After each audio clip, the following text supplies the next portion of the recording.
This is the most useful curve in mathematics. It has this unique property that creates a sort of mathematical wormhole, transforming complex problems into simple ones. To see this property in action, we need to look at how this curve maps mathematical operations from one axis to another. Let's pick some values from our x-axis and multiply them together. For example, 2 times 4 equals 8. Now let's find the corresponding y values for each x value using our curve. 2 maps to 1, 4 maps to 2, and 8 maps to 3. What's unique here is that for any multiplication problem on our x-axis, our y values will always form a valid sum. In this case, 1 plus 2 equals 3. If we had chosen different x values, such as 1/4 times 8 equals 2, we would still get a valid sum. 1/4 maps to -2, 8 maps to 3, and 2 maps to 1, giving -2 plus 3 equals 1. So multiplication problems on our x-axis are transformed into addition problems on our y-axis. This also works for division. Division problems map to subtraction problems. 8 divided by 4 equals 2 maps to 3 minus 2 equals 1. To see why this property is so useful, we need to talk about how people did math 400 years ago. Dunkirk, France is 5.61 nautical miles due south and 46.6 nautical miles away from Dover, England. A navigator setting course to cross the English Channel from Dover to Dunkirk would set the sine of their course equal to 5.61 divided by 46.6. Working out the long division gives 0.12039. We can now look up the sine value in a book of tables that would have been available at the time, such as this 1541 book by Regiomontanus. In the early 1600s, decimal notation had not been widely adopted yet. Mathematicians would often work with scaled-up large numbers instead of decimals. To use this table, our navigator would multiply the 0.12039 value we computed by 6 million, giving 722,340.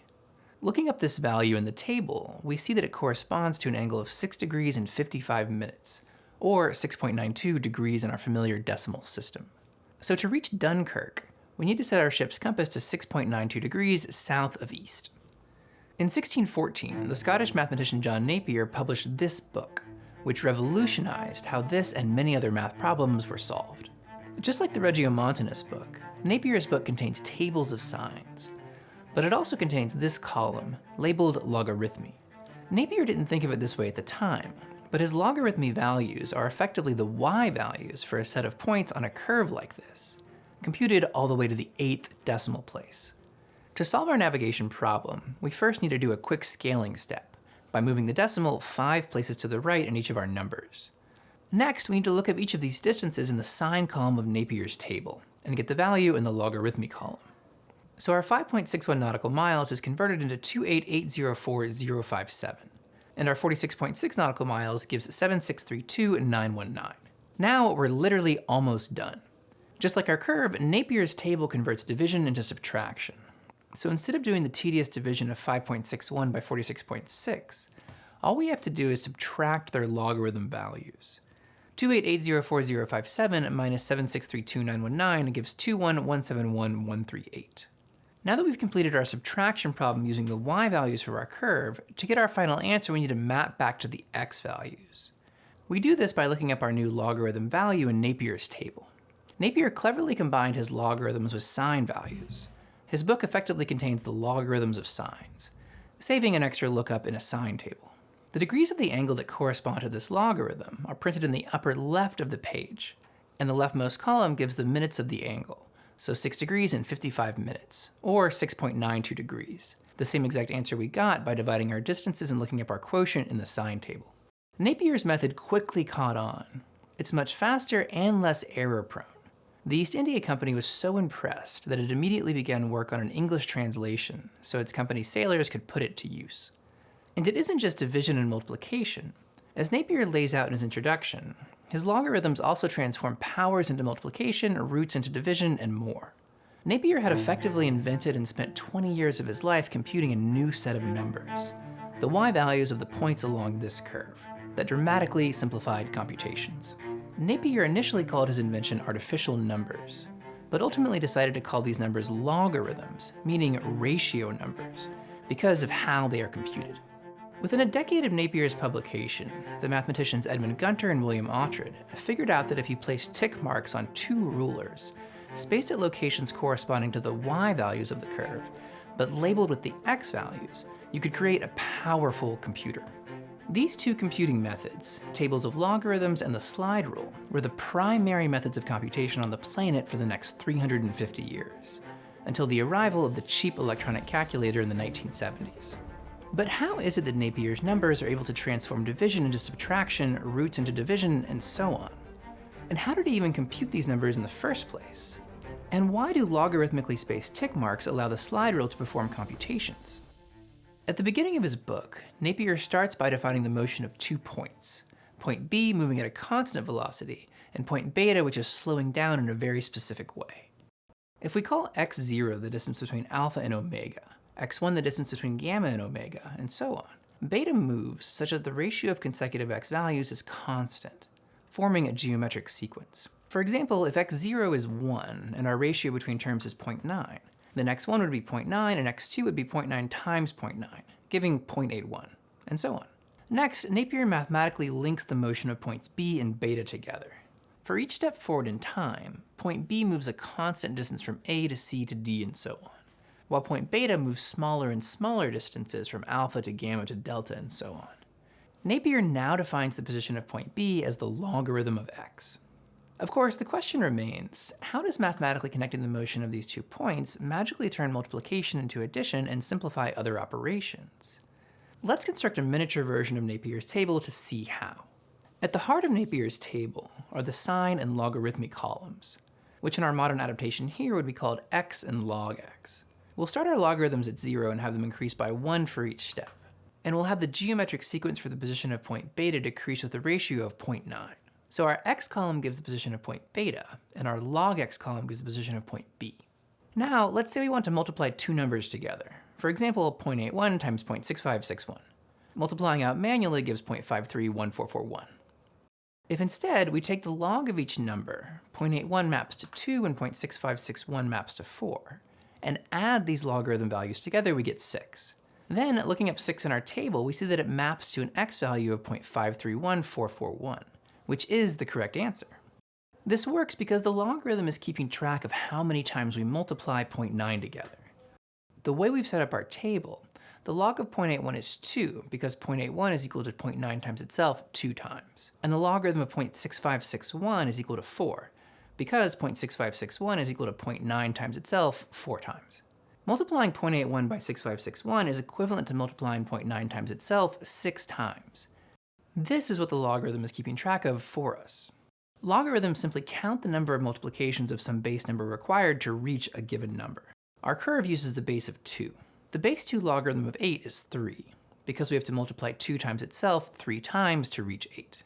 Just like Napier's table, our curve converts multiplication into addition by effectively counting the number of multiplies needed of our base number.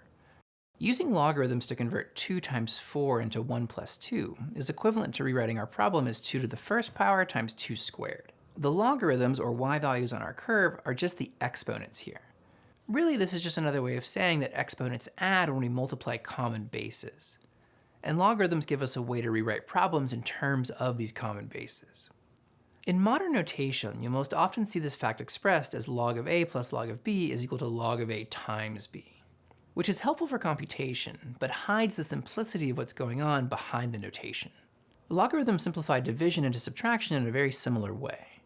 Converting 8 divided by 4 into 3 minus 2 is equivalent to rewriting 8 divided by 4 as 2 cubed divided by 2 squared. This is just another way of saying that exponents subtract when dividing common bases. We're effectively removing 2 of the multiplications by 2 that make up 8, leaving just 2. In modern logarithm notation, log of a divided by b is equal to log of a minus log of b. Now, the problem with our examples so far is that we've cherry-picked very simple values off of our curve and miniature version of Napier's table. For logarithms to be really useful, we need to be able to look up any number to a decent number of decimal places in our tables. Our toy version of Napier's table uses a base of 0.9.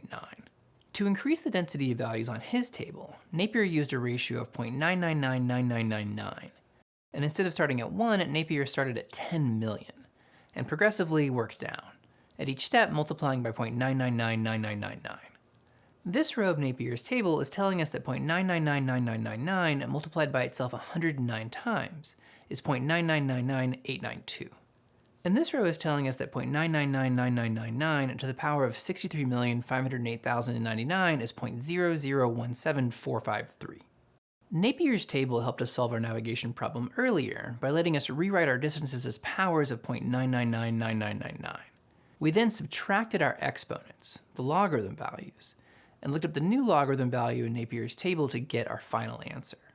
Now, if you type the logarithm of one of Napier's values into your calculator, you get a completely different answer than Napier gives. This is entirely due to what the mathematician Henry Briggs did next.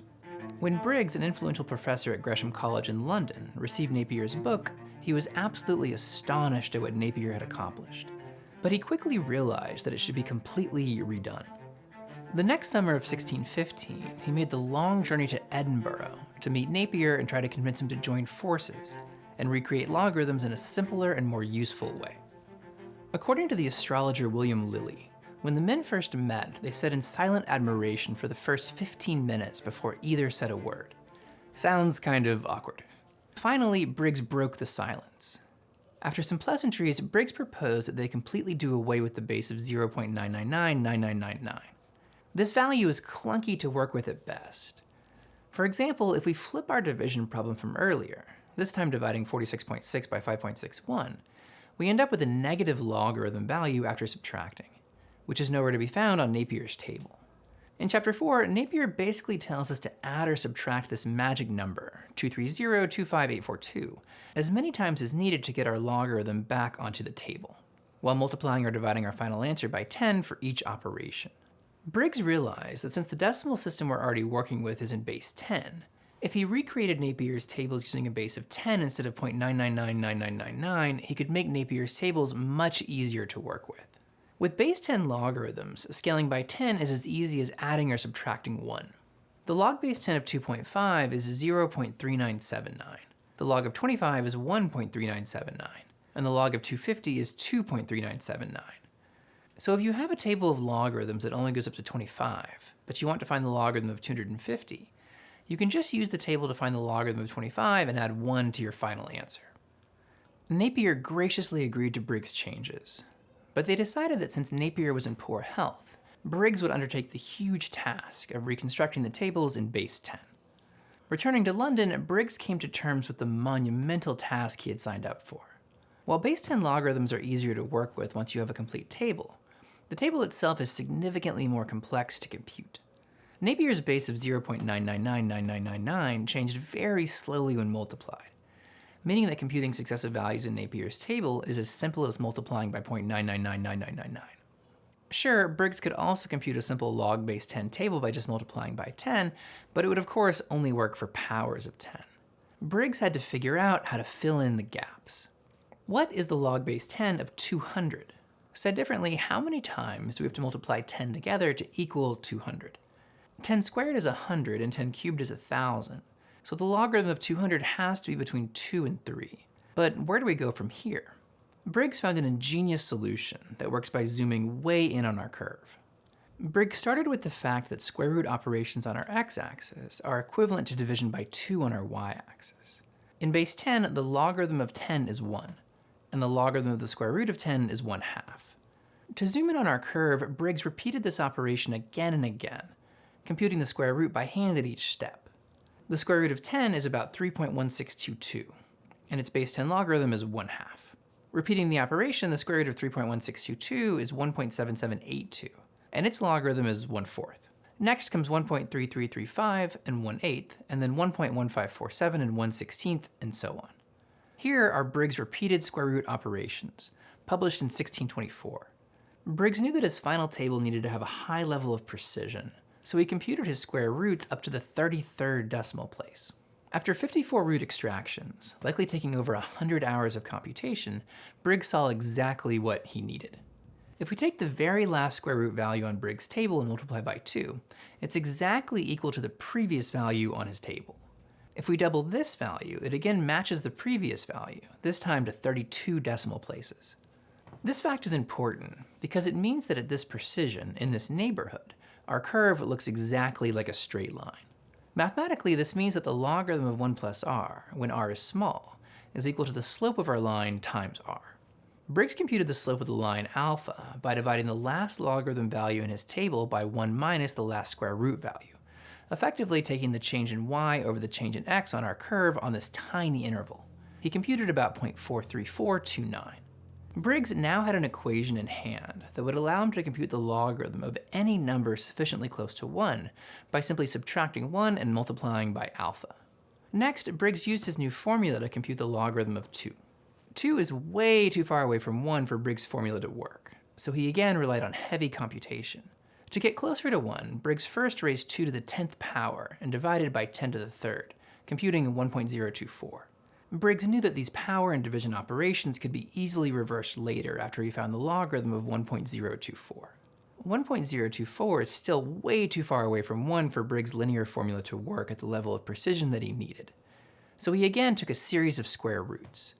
This time 47 square roots of 1.024 to reach a final value in his linear neighborhood. 1.000000000000000001685. Using his linear formula, Briggs computed the logarithm of this number to be 0.0000000000000007318. Now that he had the logarithm value at the bottom of his table, he could work backwards by multiplying by 2 for each of the 47 square roots that he took, computing the logarithm of 1.024 to be about 0.01029. Finally, Briggs reversed the division by 1000 and the 10th power to arrive at the logarithm of 2. About 0.30103. Briggs had completed one value in his table. Thankfully, not every value in Briggs' table required this enormous level of effort. Since multiplying a number by 10 is equivalent to adding 1 to its base 10 logarithm, we automatically get the logarithms of 20, 200, 2000, and so on. The logarithm of 200 we were wondering about earlier is 2 plus the logarithm of 2, or about 2.30103. Briggs computed the logarithm of 5 by exploiting the fact that 2 times 5 is 10. Since logarithms convert multiplication into addition, this means that the logarithm of 5 is just equal to 1 minus the logarithm of 2. Using these and many other clever computational approaches, Briggs computed an enormous table, covering the logarithms of 1 to 20,000 and 90,000 to 100,000, to 14 decimal places. After 7 years of calculating, Briggs ran out of steam, and the Dutch publisher Adrian Vlak jumped in and filled in the values from 20,000 to 90,000, publishing in 1628. Over the next 2 centuries, as logarithms became an indispensable tool for computation, dozens of other authors published tables of logarithms, and literally all of them just copied the values from Briggs and Vlak. In the early 1800s, the mathematician Charles Babbage compared 22 different books of tables published from 1633 to 1826, and found the same errors in almost all of them. Aside from small corrections, the tables of Briggs and Vlak were largely unchanged until the 20th century. These 100,000 numbers along our curve, computed by 2 mathematicians in the early 1600s, became the backbone of human calculation for the next 3 centuries. Isaac Newton, Albert Einstein, Robert Oppenheimer all use versions of the logarithm tables of Briggs and Vlak. They also use slide rules, which make direct use of these logarithm values to perform less precise but very fast calculations. To multiply 2 numbers together on a slide rule, for example 1.52 times 2.25, we move the 1 on the C scale to 1.52 on the D scale, and move the cursor to 2.25 on the C scale, and then read the answer off the D scale, 3.42. Done. Division works in reverse. To divide 4.15 by 2.5, set the cursor to 4.15 on the D scale, slide the C scale so 2.5 is under the cursor, and read off where 1 on the C scale lines up with the D scale, 1.66. What's the square root of 10? Place the cursor on the 10 on the A scale and just read the answer off the D scale, 3.16. Slide rules are able to rapidly solve all these problems and many more because the tick mark spacing precisely follows the values on our curve. An easy way to see this is to look at where powers of 2 land on our A and B scales. The A and B scales are identical to each other and cover the values from 1 to 100. Using the B scale to measure, notice that the intervals between 1 and 2 line up between our A and B scales. Sliding our B scale over, we can see that the distance between 2 and 4 is the same as the distance between 1 and 2. Moving along, we see the same spacing from 4 to 8, 8 to 16, 16 to 32, and so on. This spacing exactly follows our curve. each multiplication by 2 along our x-axis is equivalent to an addition of 1 on our y-axis. So powers of 2 end up at equally spaced intervals, just as they do on our slide rule. This property is precisely what allows slide rules to perform multiplication. Following the same approach we did earlier, let's multiply 4 times 8.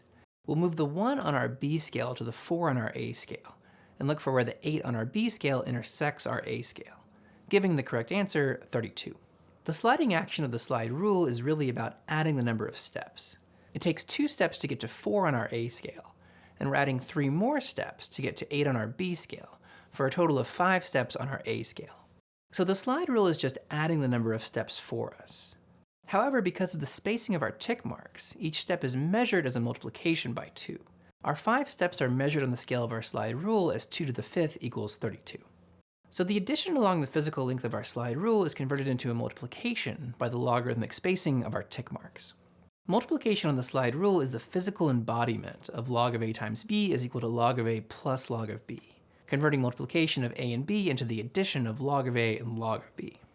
Division on the slide rule works in the same way, except instead of adding steps, we subtract. This corresponds to the logarithmic identity log of a divided by b is equal to log of a minus log of b. In 1972, HP released the HP35, the electronic calculator that killed the slide rule. Its instruction manual reads, "Our object in developing the HP35 was to give you a high-precision portable electronic slide rule."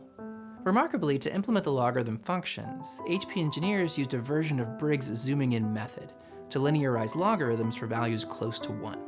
Briggs' 1624 publication, Arithmetic Logarithmica, is literally cited as prior art by HP engineers. The HP35 did everything a slide rule could do and more. Within a few years, slide rule manufacturers began shutting down production, and tables of logarithms and slide rules disappeared from daily use as quickly as they had appeared in 1614. For the 358 years, from Napier's publication of the first logarithm table to the release of the HP35, the points on this curve, printed in tables or measured on the surface of a slide rule, were the most powerful and widely used computing instruments on the planet, making this the most useful curve in mathematics.